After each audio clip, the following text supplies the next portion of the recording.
I want to know who thought that was like a cool thing to do. It's like, oh look, the Rock's got goosebumps. I don't give a fuck that the Rock's excited. I Look at the think Rock. we He's know hard who. as hell right now. He's got an erection. He's that's excited to be here. Fuck. Oh, he stabbed a pig with a spear. It's- Yeah. Hi everybody. Welcome to Spark Avengers. My name is Corey. And with me is Dylan and John.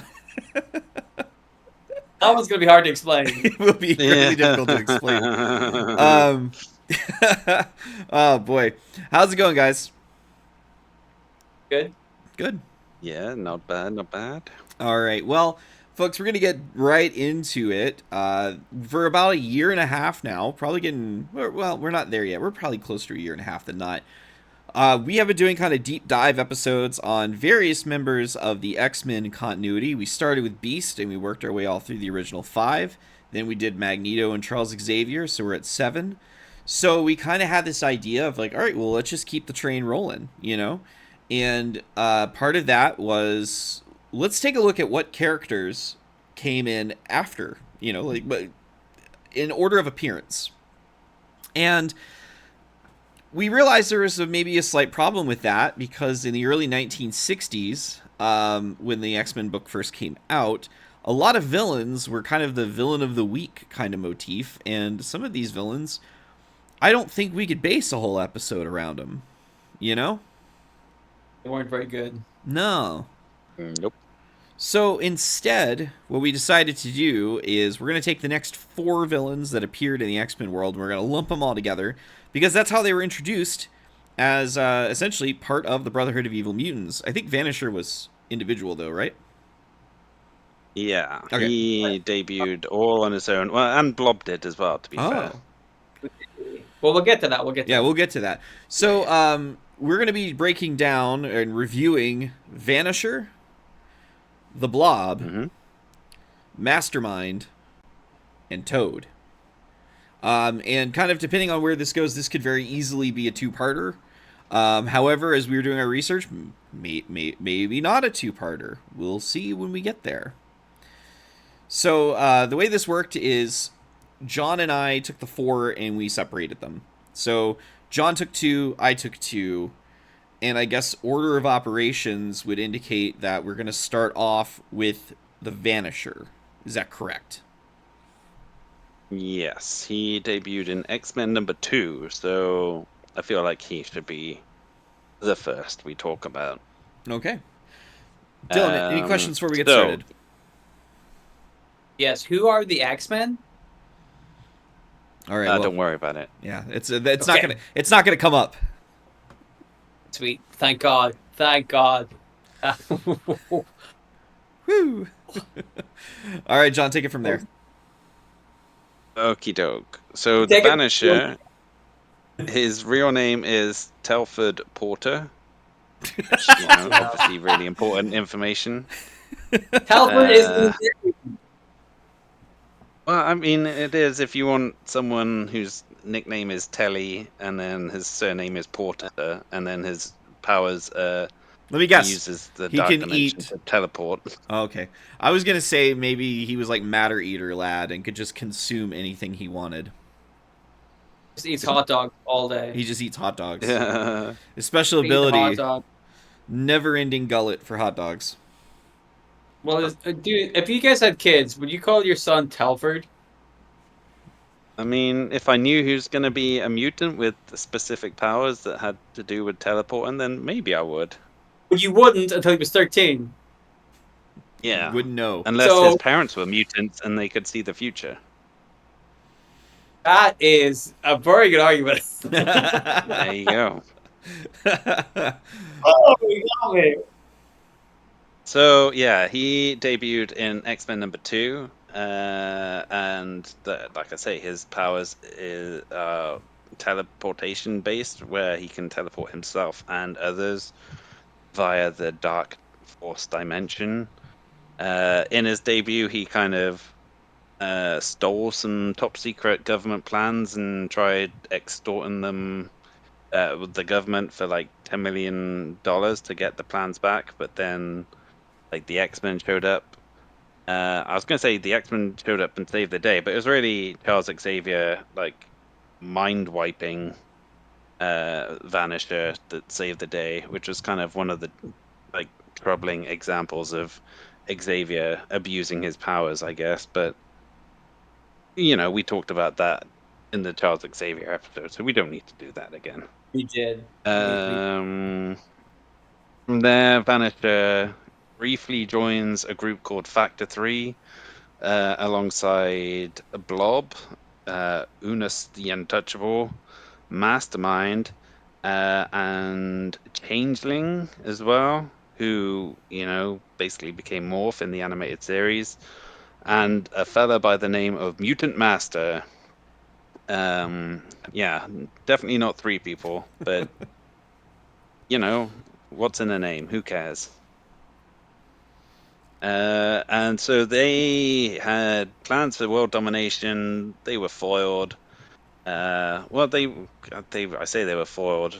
It turns out Mutant Master was actually an alien who was looking to enslave the planet or kill everyone or something along those lines. And when the rest of the Factor 3 found out, they basically joined forces with the X-Men to defeat him. So Oldest trick yeah, in the fuck you, Mutant Master. oldest trick in the book. Alien pretends to be a mutant, and the mutants Yeah, follow him. And the mutant unbelievable. alien turns out to reveal himself somehow, and the mutants turn on him. Can't trust anybody these days, can you? Definitely not aliens. No, I've always said that. You know, Hmm. like space aliens, not like. Yeah, let's clarify. Yeah, just to be sure.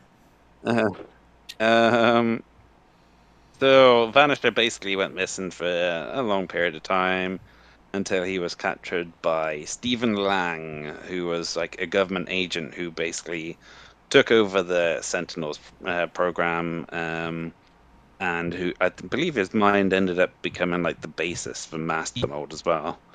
Why am I talking about Stephen Lang so much? Because there's not much to talk about Vanisher. So, um, Talking about yeah, Stephen Lang. basically, yeah, Stephen Lang got beaten. Vanisher was freed. And then he came under the mental influence of a guy called Darkling, he's a mutant who had like powers of controlling the forces of the Dark Force dimension, which obviously plays into Vanished powers.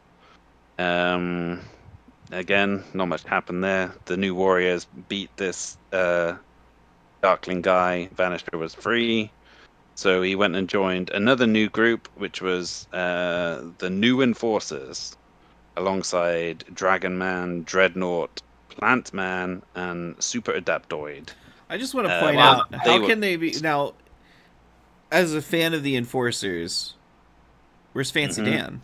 Where's Ox? Oh, exactly. Where's What's a new Montana? enforcer? The These are new enforcer. new, yeah. They're not the old Enforcers. They're No, the those new are the old Enforcers. enforcers. Oh, okay. These are the new different. Not that it helped them, because yeah, they got beat by Spider-Man and split up. Sounds right. Um, so yeah, like up until this point, Vanisher sort of wore like a really weird sort of Freddy costume with, I guess, like the best way I can describe it is like one of those Tudor like ruffle collars around Yeah. his head for some reason. No But reason at all. no, I mean I have no idea. Like It at doesn't first, have anything to do with his teleportation powers. No. no, No. he just thought it looked cool. Yep. And he kept it for a long time. He did, but then when he dropped it, he decided, okay, I'm getting rid of this stupid collar thing. I'm going to replace it with some weird ass tattoos, which I'm going to put all over my head. Um, and so yeah, he basically changed up his look, dropped the costume, and then decided to take control of a drug cartel, which Like you do. sort of specialized in mutant growth hormone. Um, but Archangel put a stop to that by essentially buying into like the shell company of his business and then closing it down. So yeah, that fucked up Vanish's plans. But you know, he did retain his powers after M Day as well, so that's something he had going for him, I guess. Yeah, and then basically we get to X-Force, where this was during the Utopia era of the X-Men, where they were living on like the former asteroid M in San Francisco Bay. It's sort of a precursor to Krakoa, really, like where they were inviting along all the world's mutants to all come and live with them. Vanisher was pretty untrustworthy, so um, he he was hired to steal some like legacy virus, like a stockpile of it, but Cyclops sent X-Force to kind of stop him, and then Elixir gave him a brain tumor, basically, so that they could coerce him into being their transport, like basically taking them from mission to mission, wherever it might, go. So he was basically forced against his will to do that for a while, on the promise that they'd eventually remove the tumor. Um, and yeah, so he went with them to the future to kind of help Abel and Hope fight off Bishop while he was in his mad rage trying to kill Hope because he thought she was like Where he the turned doom bringer. 75% of the world into a nuclear like wasteland. Yeah, exactly. He was up to some shenanigans. Um, yeah, and then when he got back from the future, he he basically he was suffering from the effects of this tumor, or so he thought. It turns out it wasn't the tumor that was making him sick anymore because Elixir had removed it in the future, but he had stage 4 syphilis. That's a fucking twist. Uh, yep. So wait, hold up. So some of the symptoms of syphilis you can't confuse with a brain tumor because it's things like a pussy discharge from your penis. Did Vanisher have this shit going on and just like, my fucking brain tumor making pus come out of my dick? What the fuck? I guess maybe his brain tumor messed up his head, so he didn't really recognize the symptoms. Because that's another maybe. aspect of it, is you start to hallucinate shit. Because it melts your brain for all intents and purposes. It also makes you incontinent. So Vanisher was also just shitting himself, apparently. Yeah. Well, they didn't draw that into the book. God damn it. Obviously not. Holy shit. I mean, I agree that it's not a great explanation. What? Yeah, I don't think that if they were like, yeah, you're the X-Men traveling into the future, but can you be a little bit more realistic about the symptoms of syphilis? I think they would be like, why? If that's the case, why did you have to go with syphilis? It could have been any number of things. Well, was that? We don't know if that was the same writer. Maybe somebody inherited Vanisher and was like, "Oh fuck it, he got syphilis." You know,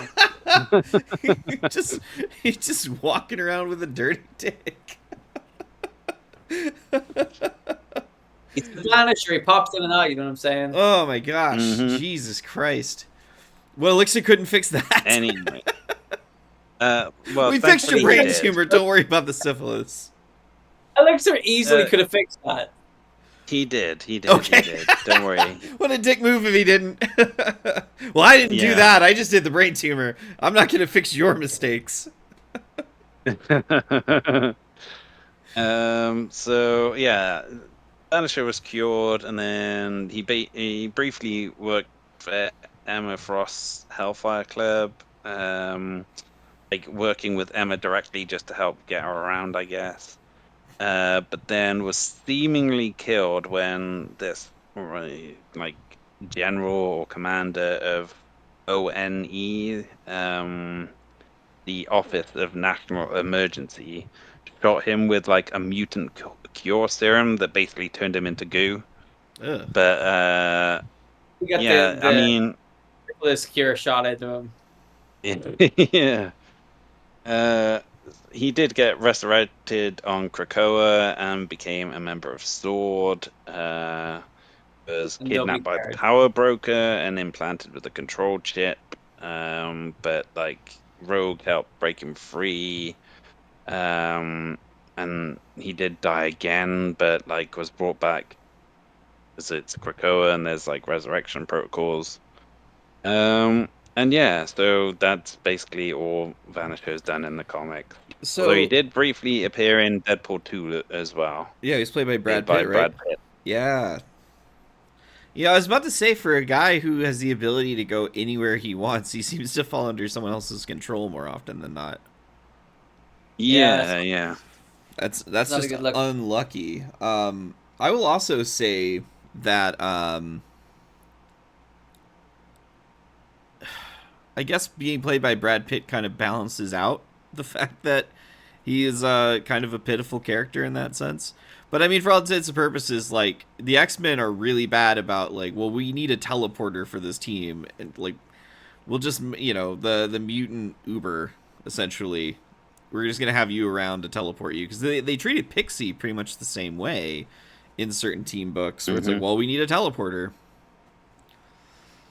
Yeah, yeah. Jeez, jeez. All right, well, I just want you to know that you covered almost what 80 years of Marvel Comics for Vanisher in 13 minutes. Easy. I'm Easy. surprised it took that long. I think it's because We talked about we talked about it a long syphilis time. for about a minute. That's true. Oh boy. All right. Well, that was the Vanisher. Any other remarkable instances of him turning up in anything, or because I mean, he was the villain in Not X-Men 2. You really. would think that they would do other stuff with him. Was he in X-Men 2? Oh no, I mean he was X-Men issue 2.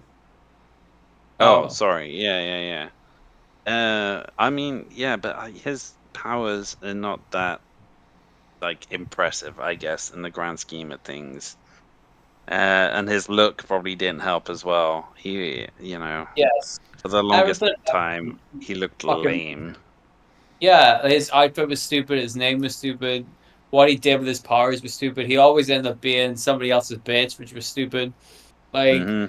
he's never like you gotta get the Vanisher in this episode or this issue because there's no like no threat. There's no redeeming quality to him. Which is a Well, shame.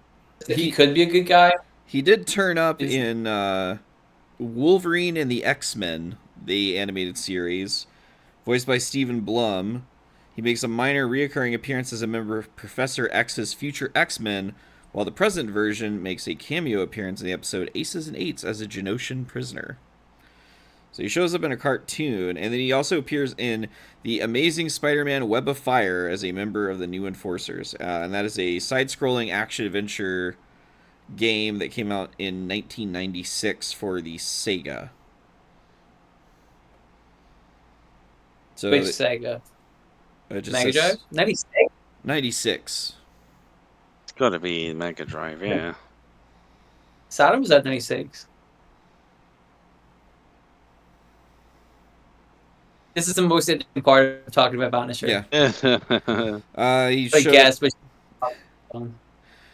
He had a small part in Age of Apocalypse, a small part in House of M, a small part in Exiles, small part in Ultimate Marvel, and these are like small part. I mean, like he might have been on a combined one page in general. So yeah, I mean, guy shows up in X-Men issue number 2, doesn't do much for the rest of his comic run. There you have it. there it is. There it is. So Yep. let's squeeze another 3 minutes out of that. Blood from a Stone. John, You can again if you want. I was about to say, do you want to jump into the Blob from here? Jump into the blob. uh, Yeah. let's not jump into him. Okay. But yeah, let's move on to the Blob because, like I say, he debuted in X-Men number 3, so it was only natural to follow like the numerical order. So yeah, the Blob is Frederick Dukes. He's basically, the immovable object. He can like give himself extra mass that basically makes him strong, makes him resilient, and pretty much just indestructible as well. But only as long as he has contact with the ground. So he started out as like a carnivore strongman who the X-Men initially tried to recruit, but he turned him down and returned to his carnivore and basically decided rather than be good, he's going to use his powers to kind of bully the carnivore folk into being his gang and then convince them to go and attack the X-Men. But they were beaten, and this being an early X-Men book as well, Charles Xavier mind wiped him Like, because what a prick. that's what he loves mind wiping. Shortly, he just can't get enough. Shortly after this, Magneto then recruits Blob for the Brotherhood of Evil Mutants. But when Magneto tries to blow up the X-Men using a torpedo that could have killed Blob as well, Blob basically, quit the team and returned to his carnival. But this is where he meets Unus the Untouchable, and then they become friends and partners. And as you do when you find a new friend, you go and rob a bank and try and get some money. Um, they get recruited to Factor 3, which we already talked about a little bit. Uh, that resulted in aliens and being, temporarily teaming with the X-Men. Blah blah blah. Factor 3 breaks up. What does Blob do? Oh, he rejoins the Brotherhood of Evil Mutants. Only this time, it's under Mastermind's leadership. That is until Magneto returns and takes over again. Um, but then this was during the period where, as we covered during the Magneto episode, he creates the Alpha, the ultimate mutant, who basically turns on them all and then turns them all into infants.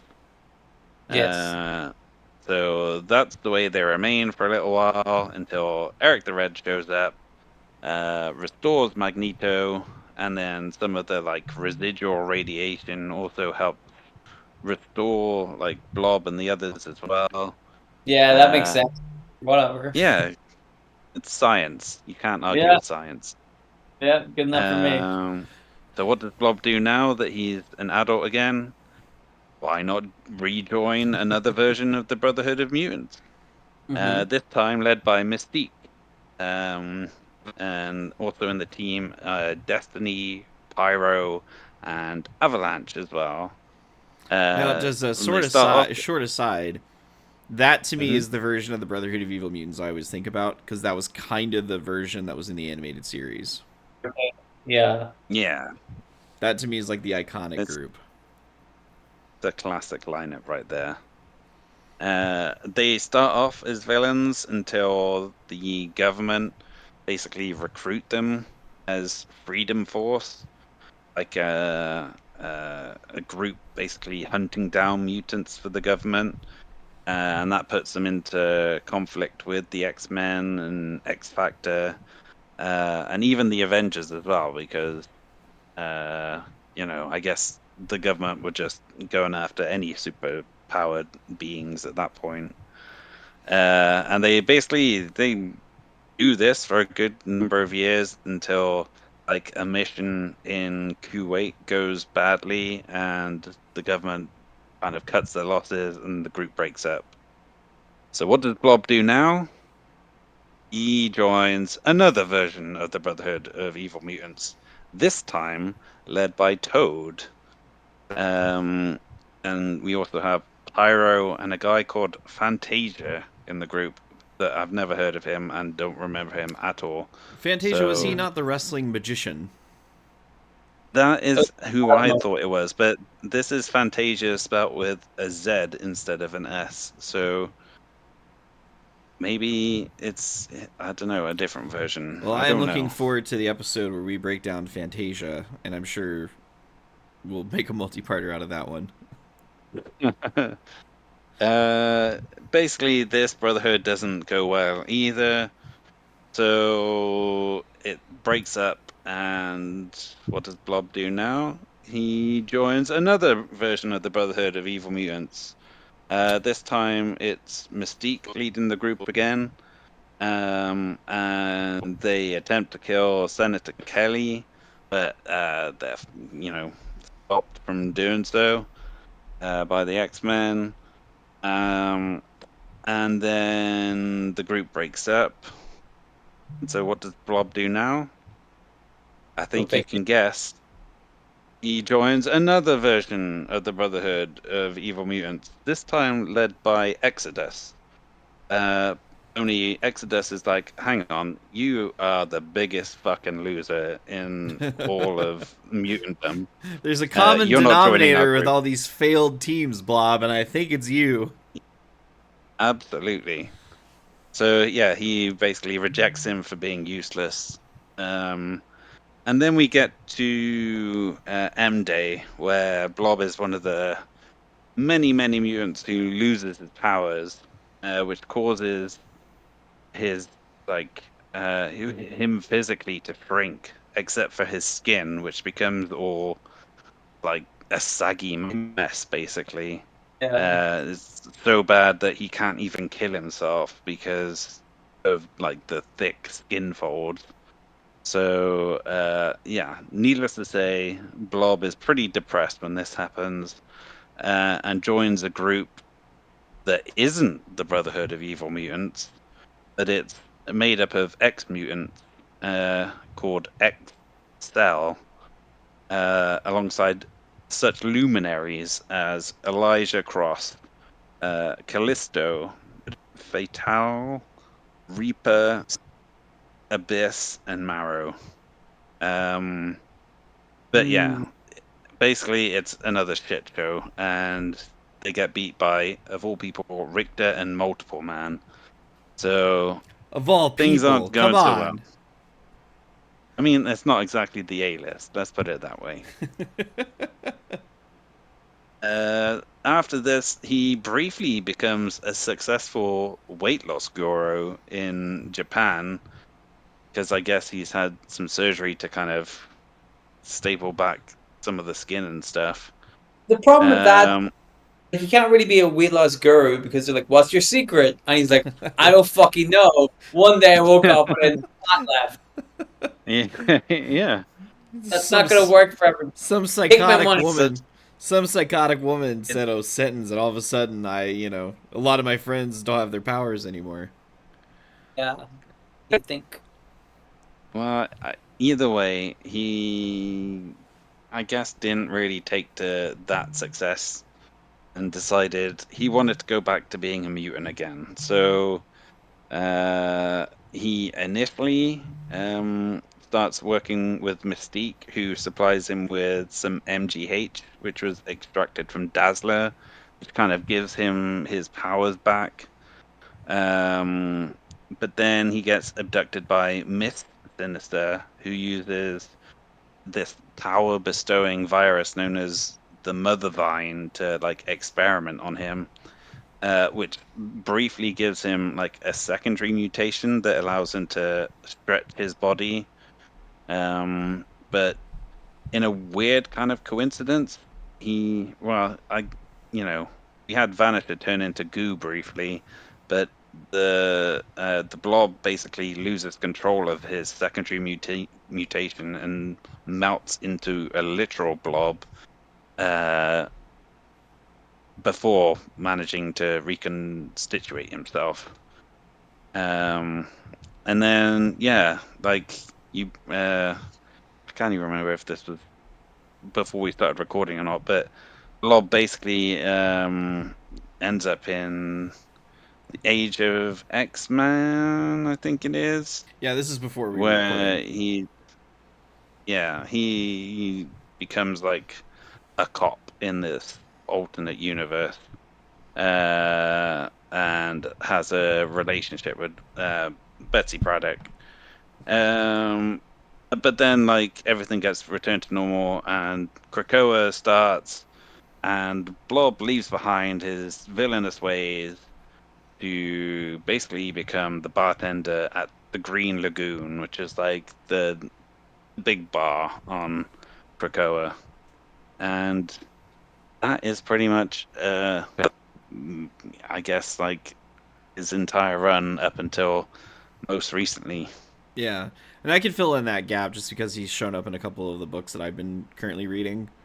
Um, After the Krakoa era ended, this sort of privatized prison got the rights to the Xavier Mansion and turned it into like a super prison for mutants. And Blob is captured and basically recruited into being a member of their sort of mutant hunting team, along with characters like Wild Child and Siren. So he is like being held against Hmm. his will for all intents and purposes, being forced to hunt down his fellow mutants. There you go. Yep. And he's also appeared in some other things as well. Like he's surprisingly appeared in quite a few X-Men movies. Like Mm-hmm. the main one people will probably remember him for is probably X-Men Origins Wolverine, where he was played by Kevin Durand in a fat suit, basically. He had like a brief cameo in X-Men Apocalypse by a wrestler called Gustave Claude Ume, or I don't know, it's some French-looking surname, which I'm probably butchering.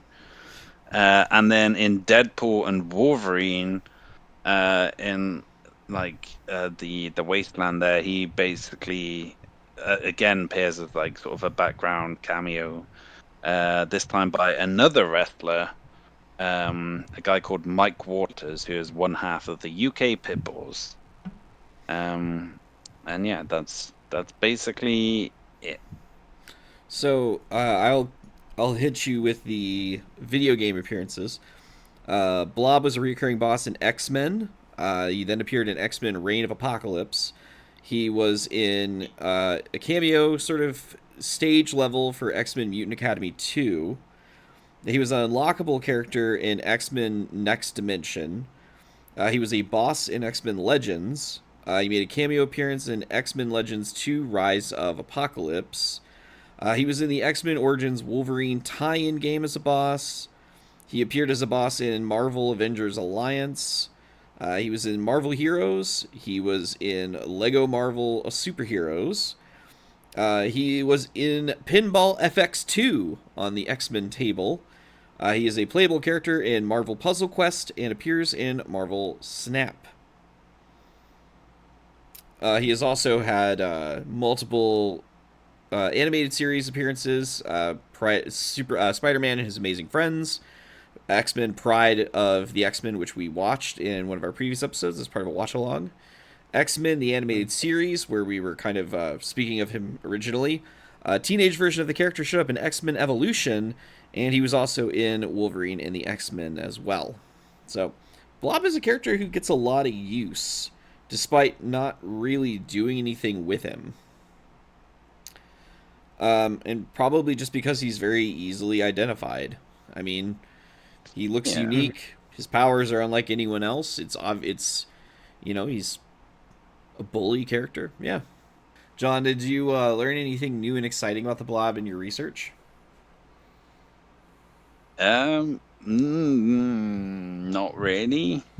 I mean, I'm sort of surprised by just how many different incarnations of the Brotherhood of Evil he's been in, but I mean, if you've been around since X-Men 3, I'm sure you're going to end up in a fair few of those at some point. True. It says a lot about the character, but like it seemed like a good idea. Like you said, he's very recognizable. He's got that look to him. It says a lot where they're like, what the fuck do we do with this guy other than just he's the big guy in the group again? Like he Hmm. doesn't do anything. The only way you know him is more like the main guy in the Brotherhood of Evil Mutants. Do you know what I mean? That's how everybody recognizes him. But sometimes you need a villain who's just a big guy that you can punch. Yeah. Yeah, Like that. That's all that's needed in the story. it's, he fills his role well. Mm-hmm. Well, I suppose it is now my turn, and I arguably have the two of the more interesting characters who did some stuff outside of just join the Brotherhood of Evil Mutants or get syphilis. More interesting. Vanisher? Come on, I don't disrespect Telford Porter like that. Uh, so my two characters we'll start with the one who didn't have as many interesting things to do as the other. We're gonna start with Toad, who his real name is Mortimer Toynbee.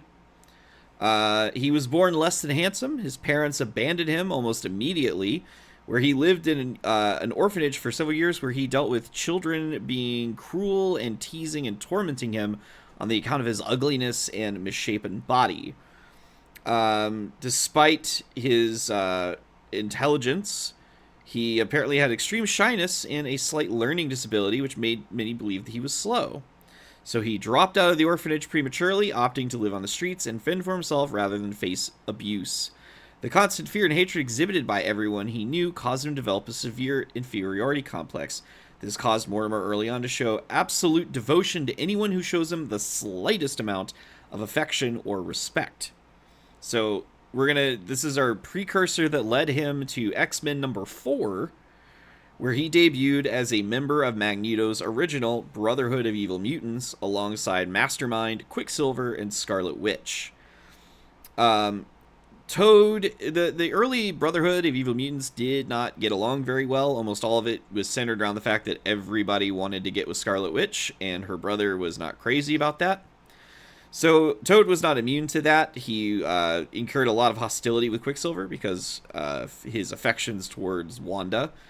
But he was also incredibly devoted to Magneto, probably because Magneto accepted him as a fellow mutant. Toad believed that Magneto truly loved him, but in reality, Magneto just kind of felt sorry for him and used him as a pawn. So after a bit of time, Toad's body started to mutate even more, giving him a more evil-looking appearance and a more personality to boot. So he started his own group of evil mutants and recruited Blob, as we've discussed, and also Soren, who will be an interesting episode in the future, I'm sure. This put him in contact with various superheroes, mostly with the mutant strike force team known as X-Force, while he was the leader of the Brotherhood. During one of these counters, Soren almost fatally wounded Cannonball. He, however, got better, is what the breakdown of that stated. Thank God. After they were defeated, Toad remained a plague to humanity, fighting against humans wherever he could, and even apparently murdered somebody at one point, so he was somewhat effective, at least against one person. Did he murder? It says someone. It's not very good research, is. Not your Yeah, just whoever's compiling this data, yeah. It's just like, what, I guess kill a guy, probably. So much like, this is a bit of a spoiler, much like Blob, Toad is a character that gets a lot of use, but he gets put into very more unique situations than Fred Dukes did. So anyway, yeah, he ends up getting into conflict with Generation X at one point when he visits the Massachusetts Academy. And he apparently left his terrorist ways behind until the Stranger attacked Toad in San Francisco and accused him of wasting countless opportunities to better himself. The Stranger then revealed to actually be Prosh, a sentient alien vessel that had been previously used by X-Factor. John, are you familiar with Prosh? Is that Apocalypse's ship? It is. Like that in sentient X-Factor run? Mm-hmm. It is. So, Prosh recruited Toad alongside Jean Grey, Iceman, the Juggernaut, and Mystique to save the universe. The mutants are sent to various points in history, including a period where Toad was happily running an amusement park, as well as when he was imprisoned after having been beaten by the Avengers. Toad was eventually sent back Toad was eventually sent back to that period where he first joined the Brotherhood after being rescued by Magneto and relived the physical and verbal abuse he suffered at the hands of Magneto. The mutants eventually traveled back a short time after Toad's birth, where it was revealed that Toad had been experimented on in a research facility run by Amanda Mueller. John, are you familiar with Amanda Mueller? I sort of recognize the name. Is he someone who had like a connection to Mr. Sinister? Like in one of his various disguises when he was experimenting on people. Looks like it. She looks like a fucking nightmare, by the way. Yes, she was. She had an association with Mr. Sinister, but she was referred to as the Black Womb because she survived a series of miscarriages. It's not a great nickname. No, there's definitely it definitely had better. Uh, Yeah, I don't want that one. the threat to the universe was eventually revealed to be the real Stranger, and Toad was mortally wounded in the subsequent battle. Mystique attempted to heal Toad by using Prosh's medical technology, with Prosh believing that it would also unlock the genetic potential that had been squandered by the research done on Toad as an infant. Using Mystique as a manual conduit, Prosh's regeneration device healed Toad, made him a little more handsome, as well as gave him more strength and a powerful prehensile tongue. Because before that, Toad was just a funny-looking guy who jumped around a lot. Weird they didn't think about doing the tongue thing like from the get go. And Right? Nah, we just wanted to jump what around. what are Toads known for? Looking like they're from medieval England. That's what they're known for. John's not currently dressed like that, is what you're saying. He doesn't have the little frills on his outfit? He's got the bowl cut. Yeah, he's got a little bowl cut going on. Yeah. He's got raging syphilis. During the House of M, Scarlet Witch has her complete mental breakdown and lost her mind and control of her powers and altered reality. And once that was resolved and the mutants were mostly depowered, Toad ended up being one of the lucky 198 who kept his powers. Good for him. He ends up staying at the Xavier Institute, where it becomes sort of a haven for the remaining 198. During Civil War, along with Caliban, Domino, and Shatterstar, he led a group of mutants to break out of the 198 camp and led them to what they believed was an abandoned nuclear bunker in the deserts of Nevada. The X-Men soon engaged the ONE outside the bunker. Meanwhile, General Laser instructed mutant Johnny D, a character we've discussed before, isn't that right, Dylan? To create havoc among the 198 escapees. Johnny D took control of the mutant Outlaw and forced him to shoot at Domino. The mutants realized Outlaw's possession in time, and Domino was able to use her powers to cause a misfire. Toad took this opportunity to take Outlaw out, so he could not harm anyone else. Big hero Toad. Good for him. So the X-Men, along with Bishop, Iron Man, and Miss Marvel, managed to find a way to free all the trapped mutants and everyone, the 198 included, and left without injury. During Utopia, many mutants moved, including Toad. He was seen in the city riots and was injured in the chaos. Trance and Dragoness were seen to try to carry him out to safety, but were slowed down when Hammer Soldiers started chasing them until Gambit rescued all three of them. After the events of Schism, Toad begged Wolverine to let him join with the group of mutants that were going to relocate to Westchester. Wolverine was reluctant to have Toad on board, but when Toad offered to be, quote, that he would even want to be the janitor, Logan took Toad up on the offer, and Toad became the janitor for the Jean Grey School for Higher Learning. It was during this time that Toad's skin color changed into its green-like shade, and Toad felt at his place in the Institute, but still felt anger towards a larger number of the students and teachers who basically made a mockery of him and treated him like shit. He did, however, start a romantic relationship with Husk, of all people, during that time. At some point, Toad left the X-Men and returned as a villain. He was captured, and he tortured the time-displaced young Cyclops, blaming him for many events that occurred in his life, and he later appeared again as a member of the Brotherhood of Evil Mutants. There it is. So during Krakoa, Toad was, of course, brought there as well. He was one of the citizens, and alongside Mystique and Sabretooth, they stole information from the Orcus Forge from Damage Control. Due to his exceptional hacking abilities, apparently being a weird little medieval man also makes you great at computers, they were successful and escaped, only leaving Sabretooth behind due to the intervention of the Fantastic Four. During the Krakoan Hellfire Gala, the Scarlet Witch coaxed Magneto to strangle her to death with Uru as part of a plan they had concocted to resurrect fallen mutants whose minds were not backed up in Cerebro. Scarlet Witch was eventually came back to life and implicated Toad for her death, as the Uru used for the murder was later found in Toad's home. Pleading guilty to the murder charge, possibly as a favor to Magneto, he stated that he had killed the Scarlet Witch for turning her back on the Brotherhood and Magneto. As Toad was banished to the Pit of Exile, he exclaimed that he did it all for Magneto. Although the Scarlet Witch tried to advocate on Toad's behalf, her words could not save him from his fate. After a month spent in the pit, Toad and all the other captives were eventually secretly freed by Krakoa and its spokesperson Douglas Ramsey, with the purpose of chasing after and apprehending Sabretooth, whose own time in the pit had harmed Krakoa and its residents.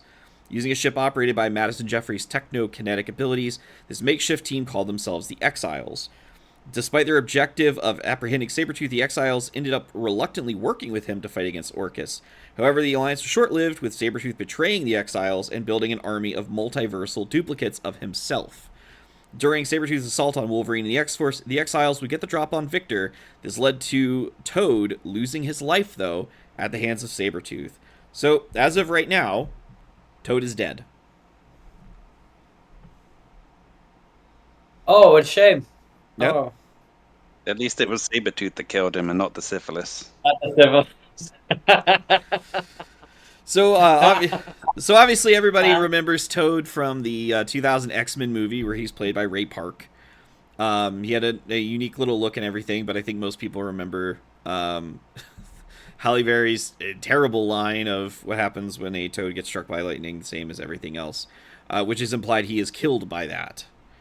A young Toad appears in X-Men Days of Future Past.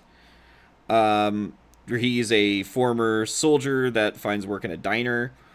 And an alternate timeline variant of Toad based on his appearance in X-Men does show up in Deadpool and Wolverine, portrayed by an uncredited Daniel Ramos. In video games, Toad is an unlockable character in X-Men Mutant Academy, X-Men Mutant Academy 2, X-Men Next Dimension. An amalgamation incarnation of Toad appears as a mini-boss in X-Men Legends, where he's voiced by the great Armin Shimmerman. That's exciting. Toad appears as a playable character in X-Men Legends 2 Rise of Apocalypse. He's in the Game Boy Advance version of X-Men, the official game. He appears in X-Men Destiny. He appears as a boss in Marvel Avengers Alliance. He's a playable character in Lego Marvel Superheroes. And he appears in Marvel Heroes as well.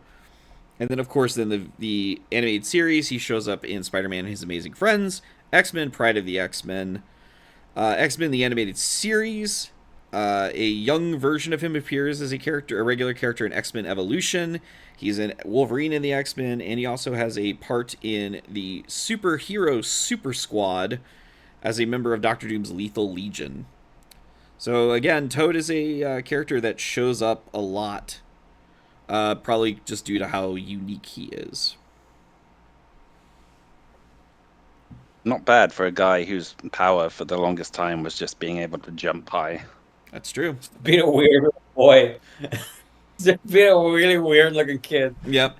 Also, we did talk about the ultimate version of Toad, who did not even get an on-panel death and ultimatum. They just wrote that he died in the list of characters who died in Ultimatum. But now we know. Now we don't have to stay up at night wondering if he's going to come home. We already know. It's better that way. Yeah. Well, remember how we said that this might be a 2-episoder? That's going to probably just be a 1 episode. Yeah, it doesn't look like it. Doesn't look like it. You do that shit. Yeah. All right, well, also debuting in X-Men issue number 4 is the 4th character we're going to be talking about today, Mastermind. Jason Wingard managed to grow his mutant abilities relatively unknown and noticed in the public. However, the one person who did recognize his abilities of psychic illusion was Magneto. Jason Wingard joined his group, the Brotherhood of Evil Mutants. Magneto's goals suited him, as he'd previously managed to secure employment as a mentalist or a trickster in carnivals. His thirst for power matched his desire for the Scarlet Witch, but despite trying to use his powers and arguments, he was never able to separate her from her protective brother, Quicksilver, during their tenure as the group, with his tricks being ineffective on them. I don't know if they ever bothered to explain why Mastermind's powers did not work on Scarlet Witch. But oh well. As a member of the Yeah, Brotherhood, that's really interesting because I was about to say, oh, it's because she's a witch. She like had you used her powers to like keep him at bay. But then you were like, well, Jean Grey arguably has like she's powers like Omega, comparable right? to yeah. So Yeah. like even at the time, I don't know if she was an Omega, but like she had considerable psychic abilities that you would think would keep her. I'm sorry to jump the gun a little bit because I feel like we're gonna get to Jean Grey in a We'll get second, there. but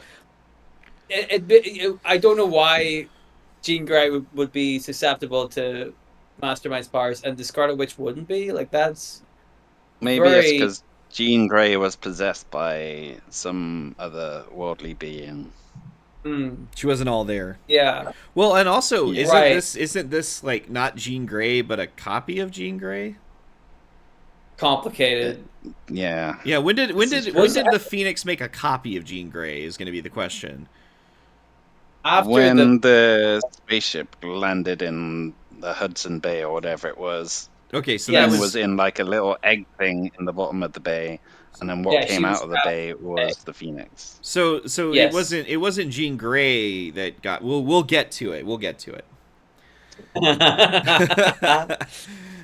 So like I said, I feel like Mastermind would be the one we'd actually have a conversation about. So Mastermind battled the X-Men quite a bit. His powers had not been developed to their fullest potential once he joined the Brotherhood, but he was still very capable of casting minor visual illusions, like simulating the illusion of fire and making it seem like Beast's legs had stopped working and keeping him from moving. The Brotherhood continually failed in their battle against the X-Men. Magneto attempted to make a pact with an enigmatic being known as the Stranger. However, instead of a new ally, Magneto found a new foe, as the Stranger was not a mutant, which was what both Magneto and the X-Men had assumed, but a cosmic entity from the stars. During their confrontation with Magneto, he was stranded on an alien planet, while Mastermind was turned into stone after attempting to double-cross him. The Stranger spell wasn't permanent, and when it wore off, it didn't take Mastermind long before he found himself in another group looking for mutant supremacy, and that would be Factor 3, which we discussed earlier with Vanisher, which has more than 3 members of the group. Don't worry about it. So, after the Factor 3 stuff happened with Mutant Master, even though Mastermind had helped save the Earth from alien domination, he was soon captured by Sentinels. And unable to project any psionic illusions on gigantic robot servants, he had to rely on help from the X-Men to save him. However, it did not take him long before he became a criminal again. He reformed the Brotherhood of Evil Mutants, this time without Magneto's siblings, but with Blob and Eunice the Untouchable. He had attempted to persuade the Beast to join them. He was unsuccessful, which resulted in a fight which he was also unsuccessful in winning. Magneto soon returned to claim the title of leader, and this time he literally created a new member of the team using alien technology, Alpha, the Ultimate Mutant, which I believe we've already discussed as well. So Mastermind got turned into a baby, the same as the others. As children, he no longer had their mutant powers, their abilities they had developed when they originally reached puberty. Therefore, the team was defeated by one of their own members, with Alpha himself leaving Earth to find his purpose in deep space. After some point, Jason Wingard returned to his true age. He joined the rich and influential members of the Hellfire Club. There he became a key member of Sebastian Shaw's Inner Circle, a highly secret and esoteric collection of powerful mutants and super beings who gave themselves rankings according to chess pieces. It had come to Shaw's attention that the X-Men's newest member, the Phoenix, was potentially the most powerful and dangerous mutant in the world, so he planned to have Phoenix as a member of the Inner Circle, and therefore require the use of Mastermind's powers. Mastermind himself had desired for more power within the Inner Circle, and obtaining Phoenix would be a key part in showing his worthiness to them as a member. So he would stalk Jean for months on end, consistently meeting her as different people in different places, a priest on an airplane or a young surfer on a beach, for example. These experiences would allow Mastermind to slowly ease his way into her mind. So basically just repeated exposure is what it sounds like he did. Like he just gradually started breaking her down. So while the X-Men were searching a seedy nightclub for Dazzler, the latest New Mutant that the Cerebro had detected, Phoenix began to experience intensely realistic visions. In these flashbacks, she was transported back to 18th century Britain and was courted by a man known only as Nikos. He had thick curly hair, a full beard, and dressed according to the time period. Phoenix found that she was attracted to Nikos and struggled to come to terms with what she believed were scenes from a past life and her feelings for her current lover, Cyclops, with reality consistently blurring between both of them frequently. Eventually, she would succumb to her past life and experience her marriage to Jason Wingard as a Victorian aristocrat. However, Phoenix's mind was being manipulated by two psionic-powered mutants. Mastermind's own illusionary powers were being amplified by Emma Frost's mind tap machine, a mechanism which boosted her own powers and allowed Mastermind to project his illusions directly to Phoenix's mind from long range, as he himself wasn't able to project his powers far enough to achieve the effect. Together, they manipulated the Phoenix into becoming the new Black Queen of the Hellfire Club. So that answers that. It was a combination of gradually inserting himself into her mind, as well as getting his powers amplified by Emma Frost. Emma Frost machine. Emma Frost machine. Mm-hmm. She never used again. Yep. Science. Exactly. Never ever come up. Never Emma bothered Frost to knows try how it to one build- more time. Other No, not- problems she's had since becoming a member of the X-Men, never once thought to use this machine. Could those problems have been solved by this machine? Some Possibly. of them, yes, absolutely. Yes, no question about it. But don't use the machine. Not important. So, they ended up guiding Phoenix and made her turn against the X-Men. And unknown to them both, though, Mastermind and Emma Frost, Cyclops had shared a deep telepathic rapport with Phoenix. Through this mental connection, he attempted to battle Mastermind on the astral plane. Yet Cyclops was relatively inexperienced in psychic battles, having not been in one before, and Mastermind's own power was amplified by Emma Frost's formidable telepathy. Mastermind killed Cyclops in the telepathic battle, and the psionic backlash from the trauma snapped Phoenix free of his control. Although Cyclops had actually survived, the Phoenix grew enraged. Phoenix had enjoyed the seductive qualities of power that the Hellfire Club had shown her. Combined with her anger, she transformed from Black Queen into the Dark Phoenix. Her first malicious act of power was directed directly at Mastermind. She entered his mind and showed him the vast scale of the universe. By expanding his consciousness, he became one with the universe, but his body remained in New York. Mastermind was crippled, with his mind flooded with images of the universe and his unbearably small place within it. He would later be picked up by the cops and taken to a mental asylum due to being in a catatonic state. It could be assumed that they didn't recognize him due to appearing to them in his true, far older appearance, which was something he had used his powers to hide for years at this point. So, gradually, Mastermind regained his consciousness, and after years he became bitter and vengeful, vowing to have his revenge on those he blamed for what happened to him. Members of the new Brotherhood of Evil Mutants suffered first. Rogue's mind was already fragile from the permanent absorption of the powers and psyche of Miss Marvel. In this state, it was easy for Mastermind to manipulate her into leaving the team she had once loved by manipulating her perceptions. Mystique, who was the leader of the Brotherhood at the time, was already suffering from nightmares induced by Mastermind. This was the foundation of torment for her, as she then lost Rogue, her adopted daughter, and therefore left her family broken. Mastermind attempted to have his revenge on Cyclops. He had successfully convinced the X-Men that Madeline Pryor was in fact the Dark Phoenix Reborn, something that was easily accomplished, as Madeline already had a strong physical resemblance to Jean Grey, because she was a clone. Though no one at the present time knew that she was a clone. He then used his powers of deception to turn the X-Men against Cyclops, but was ultimately defeated by the first X-Man, despite even trying to trick him into thinking he had actually died. Although his attempts to ruin Cyclops' new relationship had failed, Mastermind did manage to destroy Wolverine's. This time, Mastermind was more subtle, just as he'd been with Rogue and Mystique, by slowly and gently using his powers to cast doubt in the mind of Mariko Yashida about Logan and his past. Ultimately, he had convinced her to spurn Wolverine on their wedding day, thus achieving a twisted victory on the team that had shunned his past plans. His last battle against Phoenix's family was against her daughter, Rachel Summers. Rachel was new and fairly inexperienced with the Phoenix Force, and Wingard sought to wield the power of the Phoenix Force for himself, successfully this time. This led to him battle with both Rachel and Excalibur. Once more, he was defeated after a close bout, but this time he had been cast under a powerful psychic illusion, trapped in the dream that he'd achieved total cosmic awareness and destroyed all of his foes. In many years later, when Wingard was heard from again, he'd mysteriously contacted the X-Men and requested to see the Phoenix once more. When the X-Men arrived on the island for the rendezvous, they were assaulted by all sides. They suspected they'd been led to a trap, but when Jean reached Mastermind, she realized the truth. Although he had never been a physically strong man, Jason Wingard's body was withered and killing itself. He'd contracted the legacy virus, and his powers were out of control. That's not the thing I thought you were gonna say, Contractus. Yeah. He had hoped to see Phoenix one last time to repent for his actions, but was unable to prevent his own powers from attacking the X-Men. After all these years, he still believed that Jean was the Phoenix who'd been psychically manipulated previously. Although their relationship had been his enemies, Phoenix remained the only woman he had truly ever loved. Therefore, when Jean Grey appeared before him after escaping his illusionary world where all of her dreams were achieved, he begged her for forgiveness. He was sorry for what he had done to her, the Phoenix, back at the Hellfire Club, and wished to be forgiven. Jean was compassionate, and without revealing the truth about the Phoenix, she forgave him. He was then able to die with his mind and soul at peace.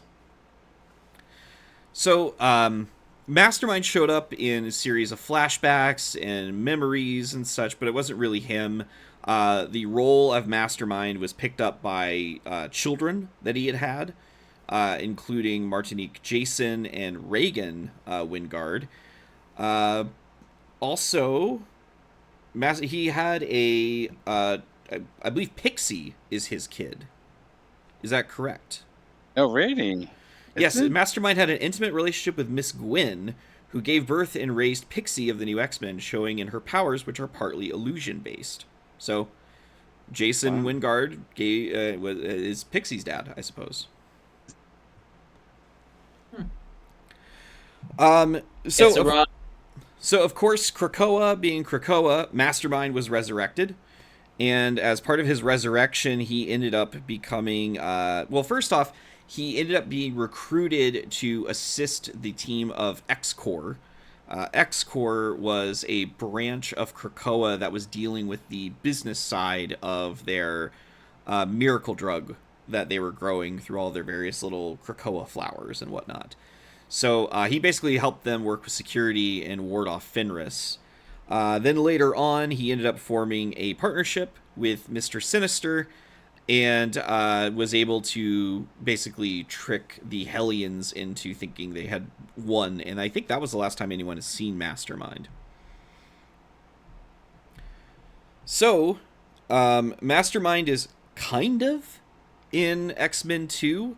The character of Jason Stryker, who is illusionary, his a lot powerful illusionary powers, is allegedly partially inspired by Mastermind, but related to Curtis Stryker, not Curtis Stryker, but Stryker, who is the main anti-mutant villain there. But William Stryker. I William believe it is. Stryker, Curtis Stryker is the Mortal Kombat character. But anyway, Mastermind was in Spider-Man and His Amazing Friends. He was in X-Men the Animated Series, where, of course, he had a big part in the Dark Phoenix Saga episodes. He was in X-Men Evolution, where he was a member of Magneto's Acolytes. He also had a big role in Marvel Anime X-Men, where I believe he was like one of the main villains. And he shows up in Lego Marvel Superheroes as well. So, that is Mastermind. Like I said, of the characters we discussed, probably had the most noteworthy story aspects. Yeah, had the biggest impact, I would say, Hmm. story wise.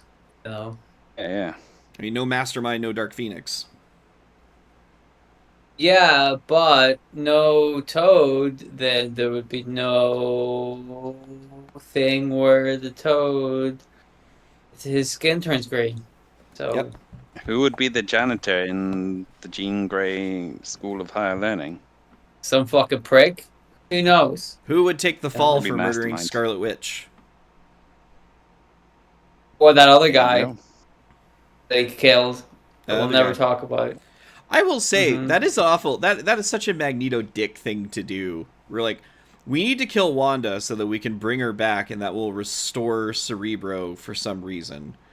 So we need somebody to take the fall. I know the one guy who has been completely devoted to me forever because I was the first person that was nice to him. And by nice to Yeah. him, I mean I allowed him to be around and occasionally beat and swore at him.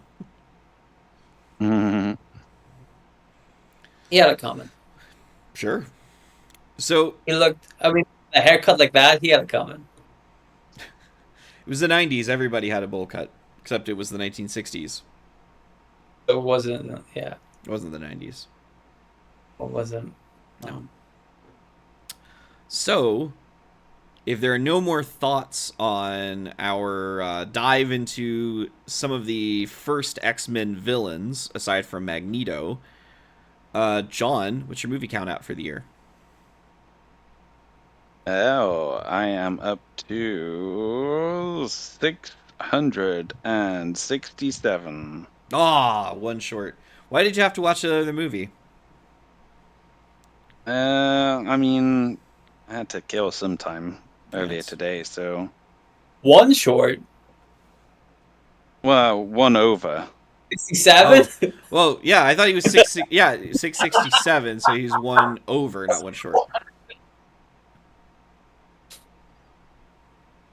I did Oh, watch a horror movie for my 666, which was nice. the remake of Carrie, which Oh, arguably isn't that much of a horror movie, Yeah, I not completely compared to the forgot they did a original. remake of Carrie.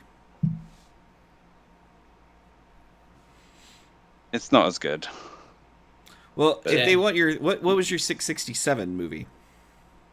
Yep. It was it was a movie called The Hallelujah Trail, starring Burt Lancaster. It was supposed to be like almost like a parody of those old timey like 3 hour long Western epics.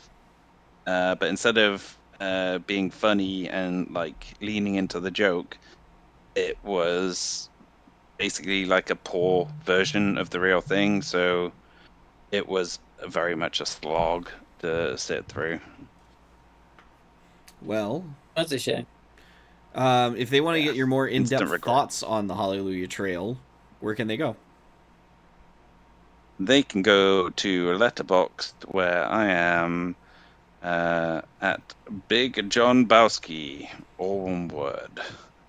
And Dylan, you get up to some stuff during the week. What do you get up to? Syphilis. Syphilis. Giving it or receiving it? I couldn't. Legally, I'm not allowed to answer that question. That's fair.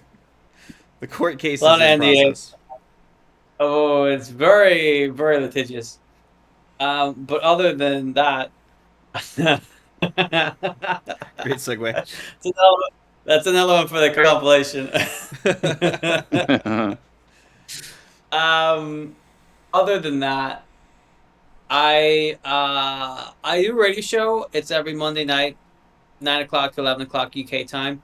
It's on bouncedigitalradio.co.uk. Put in your web browser. You can listen to the show whenever I'm on.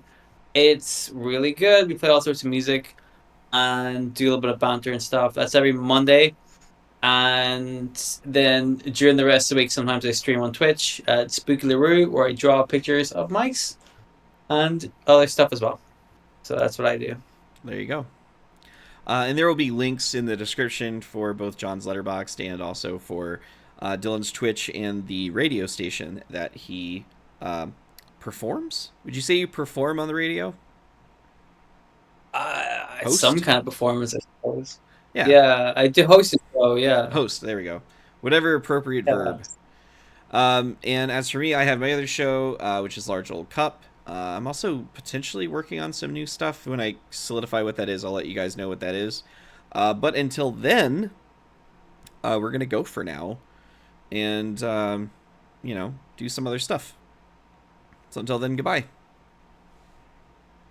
Goodbye. Bye-bye. Is that Toad? That was Toad. There he is. So, From beyond the grave. so I just